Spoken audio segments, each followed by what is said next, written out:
안녕하세요, 여러분. 네, UML 중에서 이번에는 클래스 다이어그램부터 진행하도록 하겠습니다. 자, 클래스 다이어그램이다. 그러면 시스템의 이제 정적인 구조를 나타낼 때 사용되는 부분이 되고요. 객체, 클래스, 속성, 연산 간의 연관, 관계를 도식화해서 시스템의 정적인 구조를 파악하는 겁니다. 자, 예를 들어서 은행 계좌가 있다. 그럼 은행 계좌에는 계좌번호, 예금주, 비밀번호, 잔고 이런 것을 나타낼 수가 있고요. 어떤 일이 벌어질 수 있느냐? 입금합니다. 출금합니다. 잔액을 조회합니다. 이런 일들이 일어날 수가 있죠. 그래서 객체의 상태 정보, 저장을 위한 변수들, 이런 변수들이 필요하다라는 거고, 객체가 어떤 상태냐, 그리고 어떤 행위가 일어날 수가 있느냐, 이러한 것들을 이제 표현하는 거다라는 겁니다. 네, 그래서 클래스 다이어그램은 이런 것이다 라고 그냥 한번 보면 되겠고요. 다음에 이제 순서 다이어그램이 있습니다. 순서 다이어그램은 객체들 간의 작용을 순차적으로 이제 표현을 한다라는 거죠. 이걸 하고 나서 그 다음에 이거 할 거고 그 다음에 이거 할 거예요 라는 거죠. 메시지보다는 뭐에 초점을 두는 거냐면 순서에 초점을 맞춰준 방식이 됩니다. 그래서 객체들 간에 어떤 메시지들이 보내졌는지 어떤 순서로 발생하는지 그러한 것을 나타낸다라는 겁니다. 그래서 해결해야 될 문제가 주어지게 되면 그 문제를 해결하기 위해서 필요한 객체를 정의를 해주고요. 또 객체 간의 이제 동적인 상호 관계를 시간 순서에 따라서 정의함으로써 주어진 문제를 해결하는 방식입니다. 네, 그래서 이제 여기 그림에서 보면은 수평 방향은 이제 상호작용을 하는 객체를 나타내는 것이고요. 그래서 여기 보면 이제 고객이라는 객체, 식당이라는 객체 이런 식으로 표현을 하게 되고요. 수직 방향은 이제 시간에 대한 흐름입니다. 그래서 주문 항목 추가를 했어요. 네, 주문 확인을 했어요. 그 다음에 뭐 하나요? 네, 주문 보내기 합니다. 네, 그 다음에 이제 지불 처리합니다. 확인 받습니다. 네, 이런 식으로 이제 처리하는 것이다 라는 겁니다.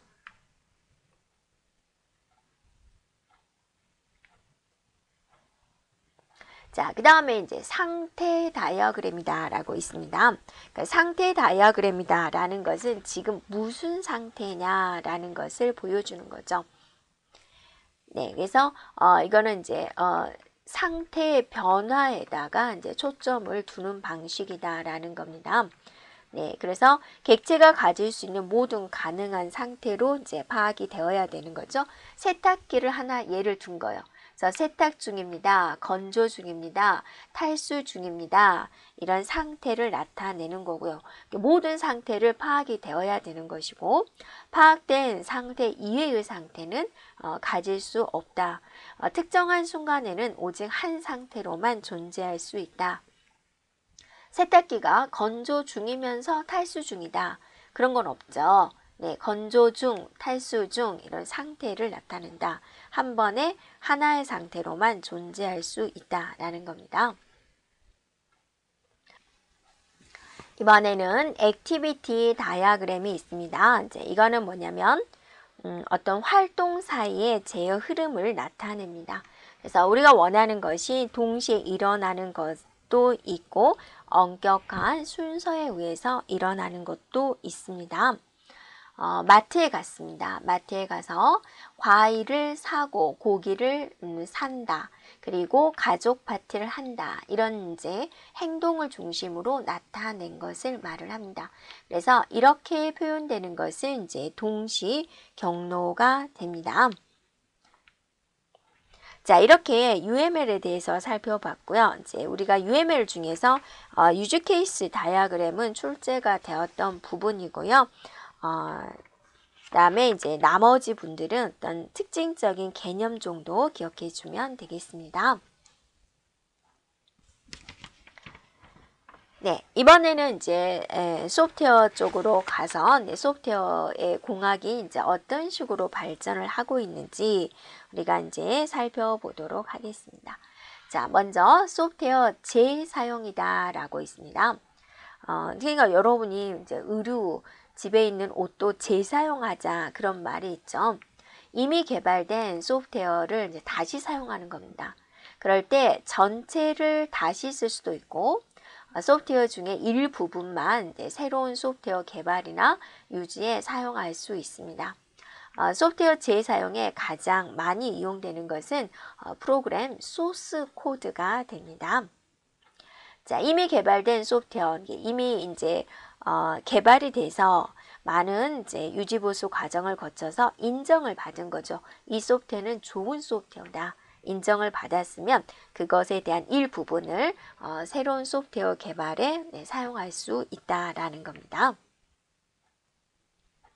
자, 재사용을 하면 뭐가 좋을까? 뭔가 좋은 점이 있기 때문에 재사용을 하겠죠. 그래서 개발 시간과 비용을 감소할 수 있습니다. 내가 개발해야 될 소프트웨어가 이만큼인데 이 부분은 다른 소프트웨어에서 가져와서 재사용을 하자. 그럼 이 부분은 이미 이제 개발이 이제 완성이 됐다라고 보는 거니까 시간 또 비용 감소되겠죠. 자, 품질을 향상할 수 있습니다. 즉 A라는 부분과 B라는 부분은 이미 개발이 되어서 남들한테 좋은 소프트웨어다라고 인정을 받은 부분입니다. 그렇기 때문에 이것에 대한 오류는 일어날 일이 없을 수 있겠죠. 그래서 전반적으로 소프트웨어에 대한 품질을 향상시킬 수 있다. 자, 생산성이 증대가 된다. 바로 이제 소프트웨어에 대한 생산성은 증대가 된다. 또 시스템 구축에 대한 지식을 공유할 수가 있다. 아, 이 사람은 이런 내용을 이런 식으로 이제 개발을 했군요. 그런 것들을 우리가 이제 참조해서 볼 수가 있는 거죠. 그다음에 이제 프로젝트 실패에 대한 위험이 이제 감소된다라는 거죠. 그래서 이 부분은 어떠세요? 이 부분은 우리가 이미 완성된 소프트웨어다, 잘된 소프트웨어라서 인정을 받은 부분이기 때문에 실패할 위험은 거의 없다라는 겁니다. 자, 소프트웨어가 더 발전이 돼서 이제 재공학이라는 개념이 있습니다. 공학인데 이제 재자가 붙었죠. 뭔가 한다라는 거죠.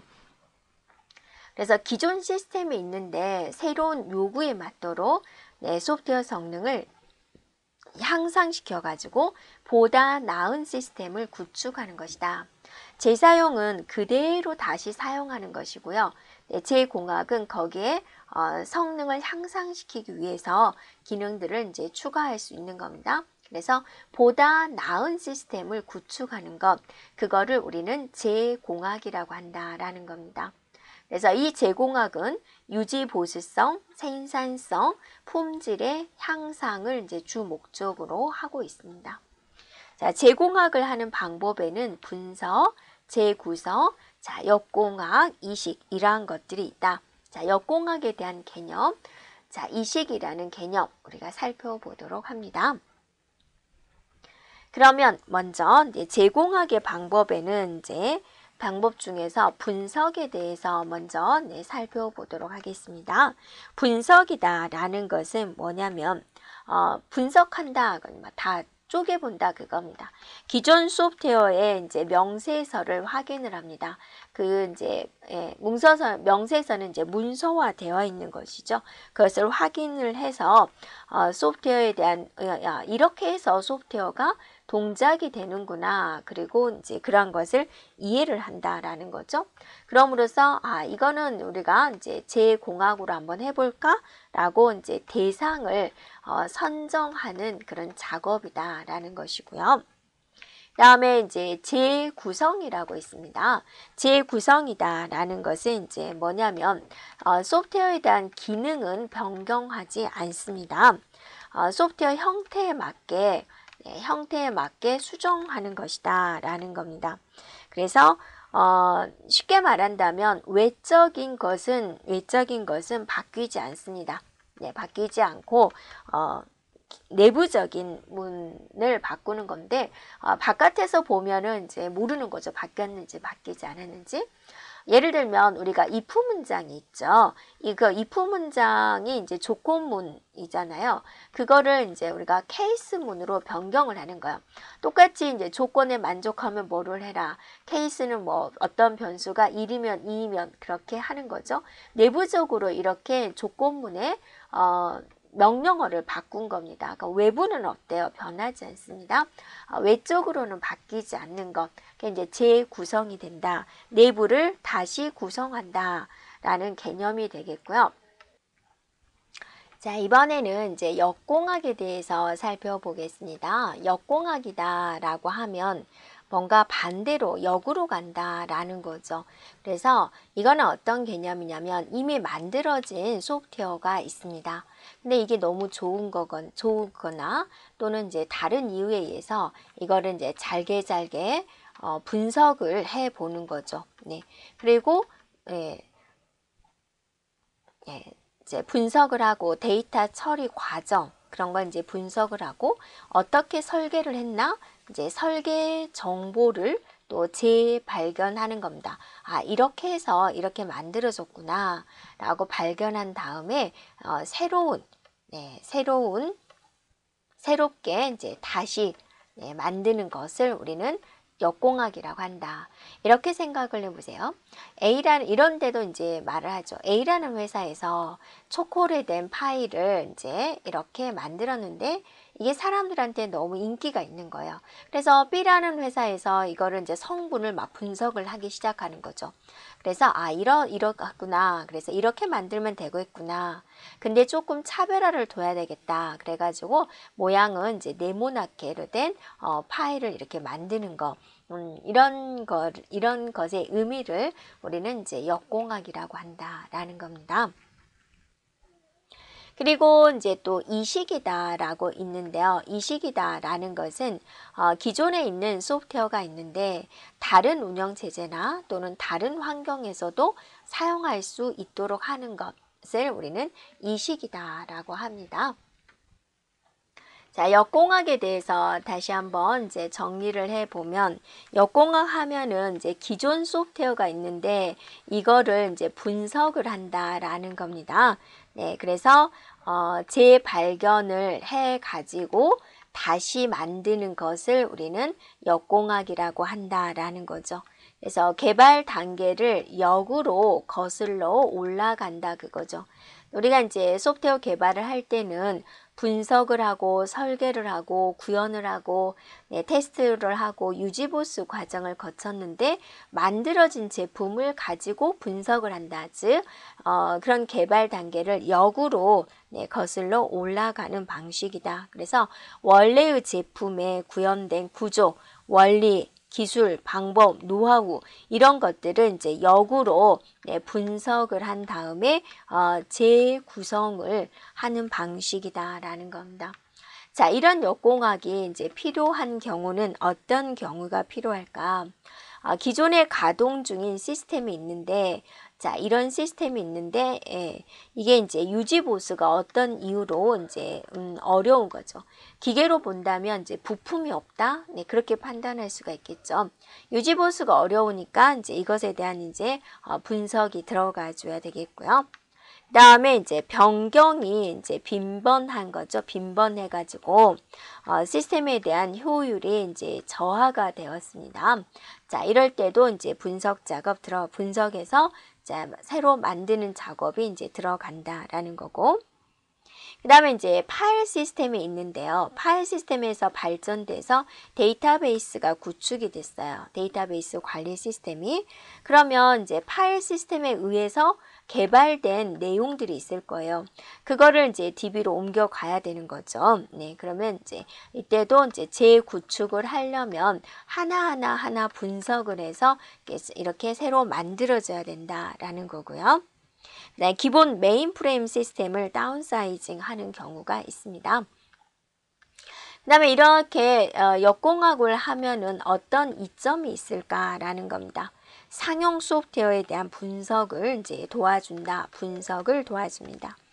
기존 시스템에 대한 자료를 분석을 해가지고 이제 유지 보수를 이제 잘 되게 해준다라는 거고, 자, 시스템과 일치하는 문서를 생성을 해서 시스템에 대한 이제 정보를 이제 얻을 수가 있다 그죠. 이 시스템이 이렇게 구성되었구나라는 걸 알 수 있다라는 겁니다.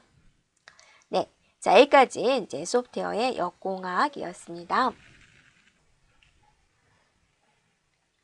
자, 케이스입니다. 네, 케이스는 우리가 이제 뭐냐, 자동화하는 작업이다라고 생각해 주면 될 건데요. 구체적으로 한번 살펴보겠습니다.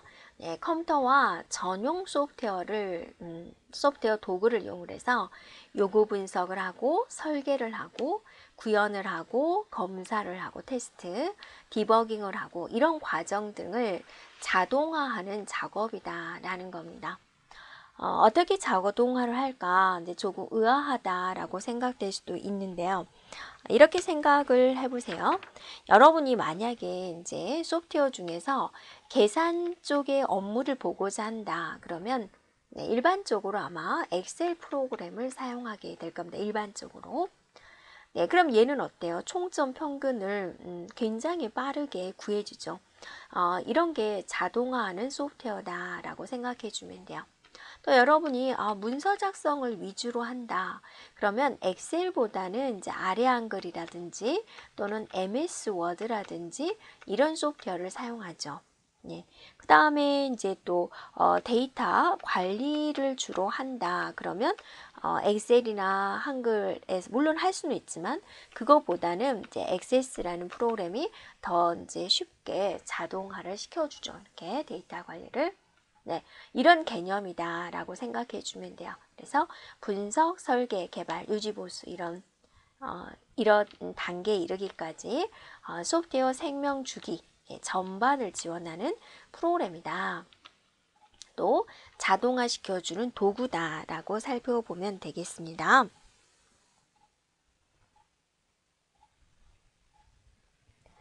자, 이런 케이스를 사용하면 뭐가 좋으냐라는 건데요. 뭐가 좋을까요? 일단은 시간을 단축시킬 수가 있죠. 여러분이 이제 일례로 계산하는 작업을 엑셀로 하는데 물론 손으로 해도 돼요. 또 한글에서도 할 수 있습니다. 네. 하지만 이제 구체적으로 들어가면 엑셀을 사용하는 게 좀 더 업무를 빠르게 끝낼 수 있습니다. 케이스도 마찬가지입니다. 네. 개발 기간을 단축시킬 수가 있어요. 그 다음에 이제 자동화를 시켜주기 때문에 개발 비용을 절감할 수가 있어요. 자동화다. 그럼 여러분이 공장에 있는 자동화 그렇게 생각해도 될 것 같아요. 그건 이제 기계적인 거고 우리는 소프트웨어적인 자동화되죠. 우리는 왜 자동화를 선언할까? 비용 때문에 그러죠. 처음에 설치 비용, 자동화를 이제 구축하는 비용은 많이 들겠지만 장기적으로 봤을 땐 비용을 절감하는 효과를 가져올 수 있습니다. 그럼으로써 아무래도 자동화를 시켜주기 때문에 품질이 향상이 되죠. 기계를 생각을 해보세요. 공장에 있는 사람이 만들 때는 뭐 이런 하트 모양을 만든다. 어쩔 때는 이렇게 기분 내기, 어쩔 때는 이럴 때 약간 이제 기분에 따라서 좀 달라질 수가 있지만 기계가 만들면 어때? 일률적이죠. 네. 그럼으로써 이제 뭐 이런 데가 뽀개질 확률이 그렇게 좀 더 줄어든다라는 겁니다. 그럼으로써 품질을 향상시킬 수가 있고요. 또 부품, 소프트웨어 부품의 재사용이 가능하고요. 유지 보수가 이제 간편화됩니다. 기계로 하기 때문에 매뉴얼이 다 있겠죠. 개발 단계의 모든 문서화입니다. 모든 단계의 문서화입니다. 그렇기 때문에 유지 보수가 쉬워지는 거고 그렇기 때문에 이걸로 인해서 표준을 확립할 수 있습니다. 그리고 이제 이 케이스에 대한 기능을 살펴보면 케이스에 대한 기능, 네, 소프트웨어 생명 주기, 네, 이제 우리 개발하는 방법 중에서 소프트웨어 생명 주기가 있었죠. 여기에 이제 전 단계를 연결하는 것이다. 네, 그 다음에 다양한 소프트웨어 개발에 대한 모형을 지원을 한다. 네, 그 다음에 이제 그래픽. 네, 그래픽을 지원을 한다. 이런 기능들이 있습니다. 케이스가 가지고 있는 기능이요. 네, 케이스가 가지고 있는 특징을 보겠습니다. 네, 처음엔 고가예요. 구축하는데. 하지만 개발 비용은 전체적으로 봤을 때 절감할 수 있습니다. 자, 케이스는 스스로 동작하는 것이 아니라 가만히 놔둬도 기계처럼 하는 것이 아니라 분석가의 지원을 가지고 합니다. 가만히 있어도 엑셀 프로그램 저절로 돌아가는 거 아니죠. 뭔가 명령어를 내려주면 그걸 단순히 계산해서 결과를 자동화 시켜주는 거죠.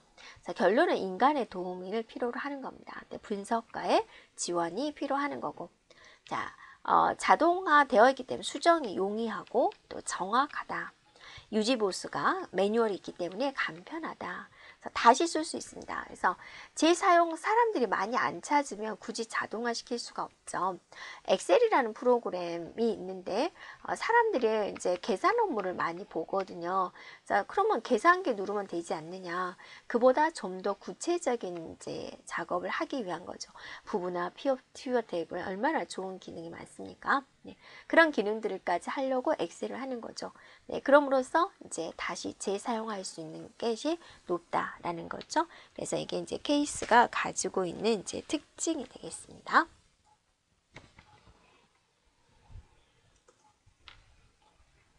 자, 케이스에 대한 분류입니다. 이 케이스는 뭘 기준으로 분류를 했느냐. 우리가 이제 소프트웨어 공학을 할 때 생명주기에 대해서 배웠죠. 생명주기 모델이 있었죠. 그래서 네, 케이스는 여기서 생명주기 중에서 어느 부분을 지원을 하고 있나요? 라는 것에 따라서 이렇게 세 가지로 구분을 했습니다.